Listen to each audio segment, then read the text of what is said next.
হয়েছে বলুন তো? কেন মাথায় তোলা হয়েছে? যারা 21শে জুলাইয়ের মঞ্চগুলোর সামনের দিক দখল করে থাকতো, আজকে পুরো জাত ছিনিয়ে দিচ্ছে এরা। আর এতদিন যারা পিছনের সারিতে থেকে অভিমান নিয়ে দল করত, তারা টেবিল বাঁচিয়ে বলছে আমরা মমতা বন্দ্যোপাধ্যায়।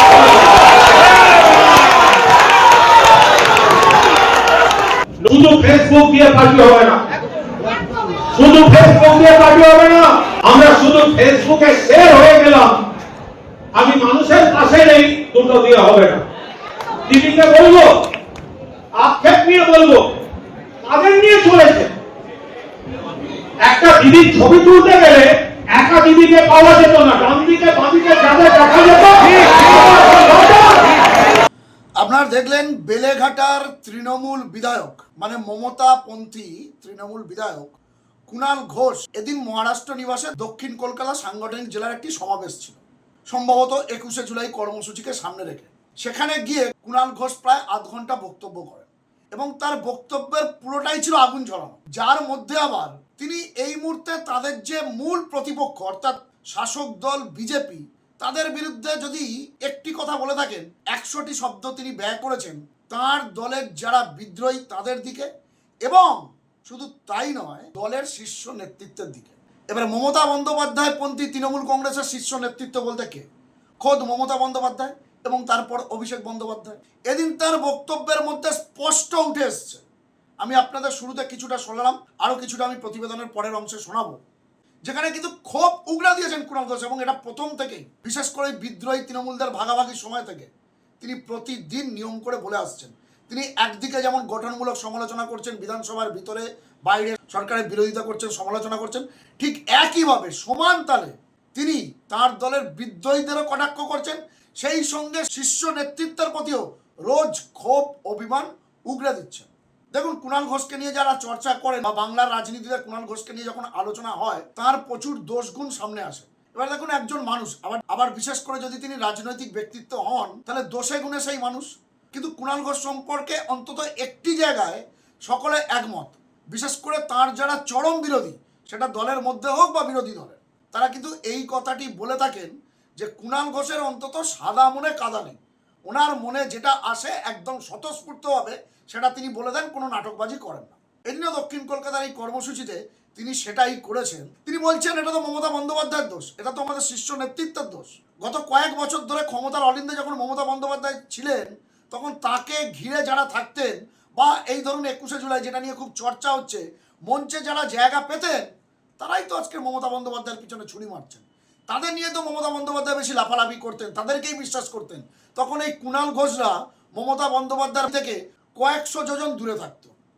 আজকের যে মমতা বন্দ্যোপাধ্যায়ের বাড়ির সামনে কুণাল ঘোষ বক্তব্য রাখছেন, প্রেস কনফারেন্স করছেন, বা প্রতিদিন দেখা যাচ্ছে কুণাল ঘোষ মমতা বন্দ্যোপাধ্যায়ের বাড়িতে আসছে, গত কয়েক বছরে, বিশেষ করে গত 15 বছরে তৃণমূল ক্ষমতায় আসার পর এই ছবি সত্যি আমরা দেখতে পাইনি।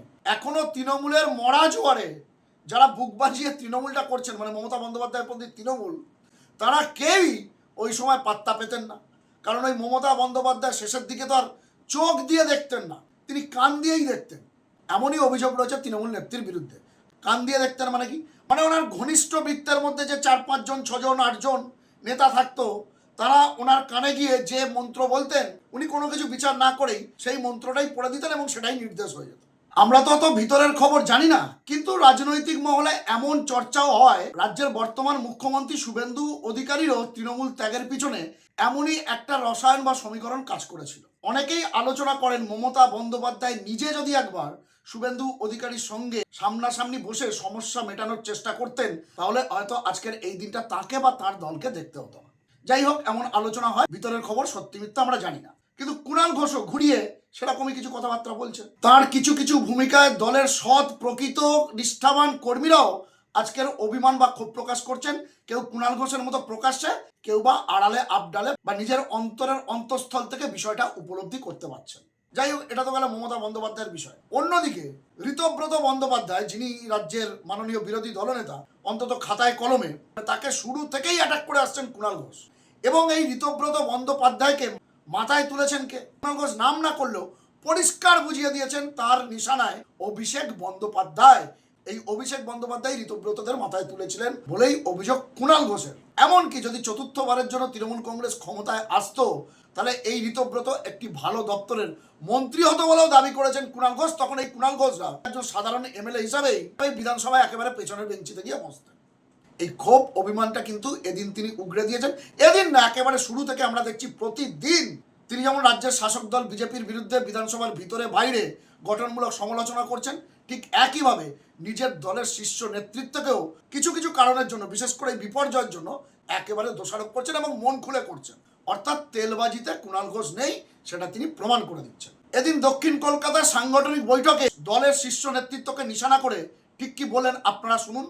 এরপরে আমি ফিরবো আরো একটি গুরুত্বপূর্ণ বিষয় নিয়ে, যেটা তৃণমূল কংগ্রেসের জন্য অত্যন্ত তাৎপর্যপূর্ণ, মানে দুই তৃণমূল কংগ্রেসের জন্য, মমতা বন্দ্যোপাধ্যায়পন্থী তৃণমূল কংগ্রেস, ঋতব্রত বন্দ্যোপাধ্যায়পন্থী তৃণমূল কংগ্রেস।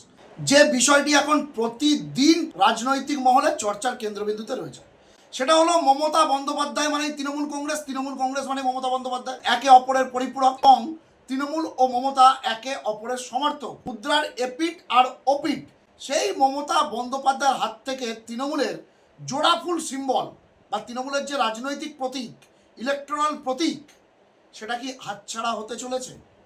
অল ইন্ডিয়া তৃণমূল কংগ্রেস নির্বাচন কমিশনের খাতায় যে নামে তৃণমূল কংগ্রেস দলটার রেজিস্ট্রেশন রয়েছে, সেটাও কি হাতছাড়া হতে চলেছে? আর এই দুটো যদি হাতছাড়া হয়ে যায়, ব্যাপক আইনি লড়াই হবে, এটা ঠিক। তাহলে তৃণমূলের ওই বিপুল ফান্ডটাও কিন্তু সেদিকেই যাবে যাদের হাতে ওই অল ইন্ডিয়া তৃণমূল কংগ্রেসের রেজিস্ট্রেশন এবং জোড়াফুল সিম্বলটা থাকবে। সেক্ষেত্রে নাকি ঋতব্রত বন্দ্যোপাধ্যায় পন্থী তৃণমূল কংগ্রেস কিছুটা হলেও এগিয়ে রয়েছে বা অ্যাডভান্টেজে রয়েছে।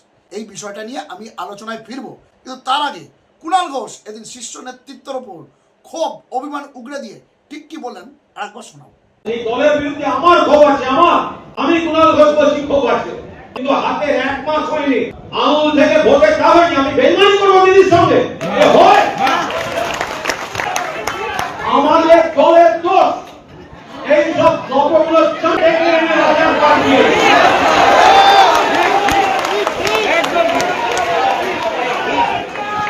কলকাতা দেখতে ইংরাজি বলতে পারে, সিপিএম দাঁড়িয়ে দিল, কেন তাকে মাথায় তোলা হয়েছে বলুন তো? কেন মাথায় তোলা হয়েছে? নিশ্চয়ই 21শে জুলাইয়ের মঞ্চগুলোর সামনের দিক দখল করে থাকতো, আজকে পুরো জাত ছিনিয়ে দিচ্ছে এরা। আর এতদিন যারা পিছনের সারিতে থেকে অভিমান নিয়ে দল করত, তারা টেবিল বাঁচিয়ে বলছে আমরা মমতা বন্দ্যোপাধ্যায়।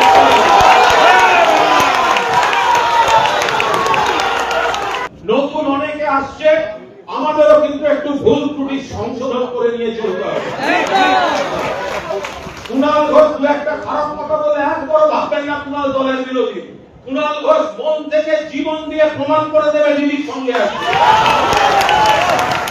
কিন্তু আমাদের ভুল ত্রুটিটা আমাদের সংশোধন করতে হবে। শুধু ফেসবুক দিয়ে পার্টি হবে না, শুধু ফেসবুক দিয়ে পার্টি হবে না, আপনাকে ডোর টু ডোর যেতে হবে, তার সঙ্গে ফেসবুক তাও দরকার। আজকে সময় এসছে আমাকে রিলসও বানাতে হবে, আবার মানুষের কাছেও যেতে হবে। আমরা শুধু ফেসবুকে শেয়ার হয়ে গেলাম, আমি মানুষের কাছে নেই, দুটো দিয়ে হবে না। দিদিকে বলবো, আক্ষেপ নিয়ে বলবো, তাদের নিয়ে চলেছে। একটা দিদির ছবি তুলতে গেলে একা দিদিকে পাওয়া যেত না, ডান দিকে বাঁ দিকে যাদের দেখা যেত, কি দেননি? কাউন্সিলর দিয়েছেন, এমআইসি দিয়েছেন, মেয়র দিয়েছেন, হিটকো দিয়েছেন, দপ্তর দিয়েছেন, দলের পদ দিয়েছেন, এমপি দিয়েছেন, কেন্দ্রীয় মন্ত্রিত্ব দিয়েছেন, স্ট্যান্ডিং কমিটি দিয়েছেন, নিজের প্রতিষ্ঠা দিয়েছেন, ফ্যামিলির প্রতিষ্ঠা দিয়েছেন, একের পর সামাজিক সম্মান দিয়েছেন, তারপরে দাঁড়িয়ে বেইমানি করতে যাচ্ছে। বলছে দলের সিম্বল নিয়ে নেবে, দল নিয়ে নেবে, নিয়ে নিন, একটা সিম্বল নিয়ে লড়বো, সেটা হচ্ছে মমতা ব্যানার্জি। আরে ঘাসের উপর জোড়া ফুল মমতা ব্যানার্জি চিনিয়েছেন, মানুষ কাকে চেনেন? মমতা ব্যানার্জি। ঘাসের উপর জোড়া ফুল বাংলাকে কে চিনিয়েছে? মমতা ব্যানার্জি। আজকে যারা মমতা ব্যানার্জি স্ট্রাগলের উপর দাঁড়িয়ে আমি বিধানসভায় যাওয়ার সুযোগ পেলাম, আর একজন সংসদে যাওয়ার সুযোগ পেল, কেউ কাউন্সিলর হওয়ার সুযোগ পেল, কেউ পঞ্চায়েতের সুযোগ পেল। আজকে যদি আমরা বলি দিদির হাত থেকে ছোড়া ফুল কেড়ে নিচ্ছি, জেনে রেখে দিন এরা সম্পত্তির জন্য নিজের মায়ের পিঠে ছুরি মারত।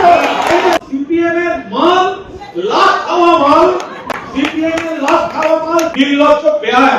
কিন্তু আমাদেরও কিছু ভুলভ্রান্তি ছিল, মানুষ কিন্তু বিরক্ত ছিল। ঠিক বলছি না বলুন? তৃণমূল থেকে জিতে ভোটের সময় আমি মমতা বন্দ্যোপাধ্যায়ের প্রার্থী, আর আজকে এত বড় বেঈমান বলছে চেয়ারপারসন থেকে মমতা বন্দ্যোপাধ্যায়কে আমরা সরিয়ে দিলাম।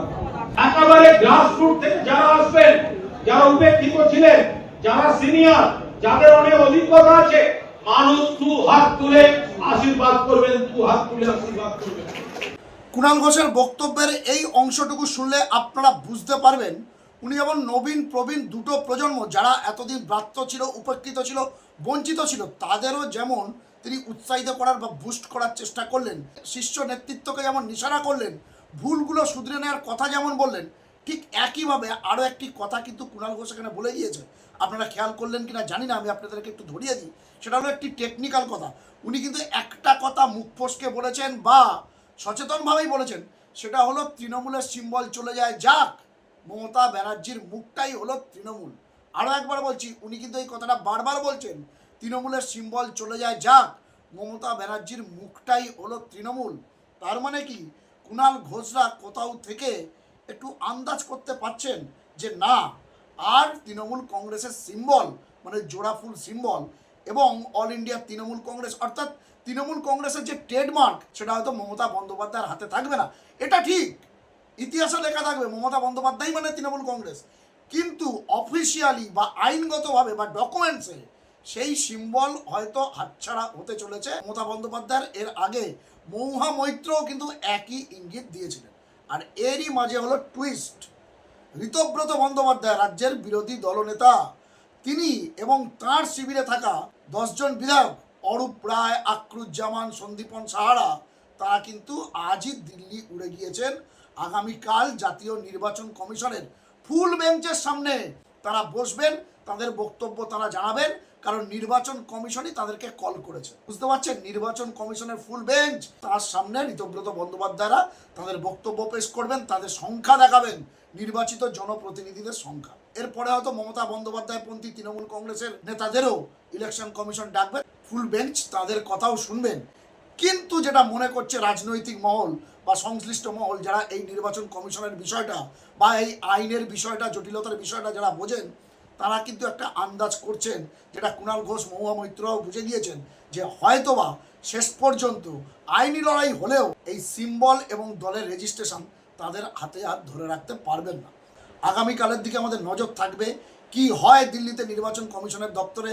ঋতব্রত বন্দ্যোপাধ্যায় রাজ্যের মাননীয় বিরোধী দলনেতা, তাদের সঙ্গে কি কথা হয় নির্বাচন কমিশনের ফুল বেঞ্চ।